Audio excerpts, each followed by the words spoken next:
ဒီစုကရဝါရဲဆိုတော့ကျွန်တော်လည်းဝမ်းတာတယ်ကျွန်တော်တရားပဲရဝါရဲမဟုတ်ဘူးအတင်းကစားသမားကျွန်တော် player လေးစုစုပေါင်းနဲ့ဒီအစုကိုရတယ်ဒီ goal ဆိုဒီလိုပုံစံမျိုးဆိုဒီကျွန်တော်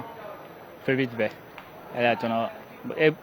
နားရဝါရဲဆိုတော့ကျွန်တော်စဉ်းစားပြီးပါခံမယ်စဉ်းစားပြီးပါဆိုတော့ရရင် goal ပါတယ်ဟုတ်တယ်ဒီပထမပိုင်းကနည်းခက်တယ်တိုက်နေတာ goal မရဘူး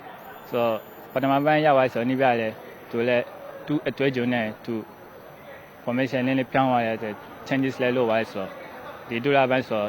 တော့shot တိုက်နေဆိုတကိုရဝါရဲငကိုရဝါရဲဒီရဝါရဲတင်းရလဲမဆိုသူလဲကစားတယ်လေ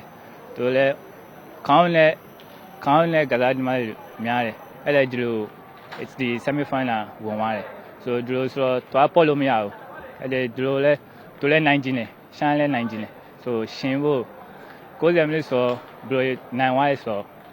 ပေါ်လာမယ်ဒီလိုပွဲဆိုဒီအခုနောက်ပိုင်းဆိုဝက်ဒါလဲတက်မခွန်ခဏမိုးရွာဆိုကစားတယ်နည်းခက်တယ်ဆိုစောကြီးကိုရသွားဆိုပိုနည်းတတ်တာသွားတယ်ပြည်သက်တွေရော final မှာဒီ final အတွက်ဆိုဒီရှမ်းပြည်သက်အလုံးမအကလုံးဆိုဒီ final ပွဲဆိုအလုံးမလာအပေးပါဖေခေါ်ပါကင်မရာကျေးဇူးများကြီးတင်ပါတယ်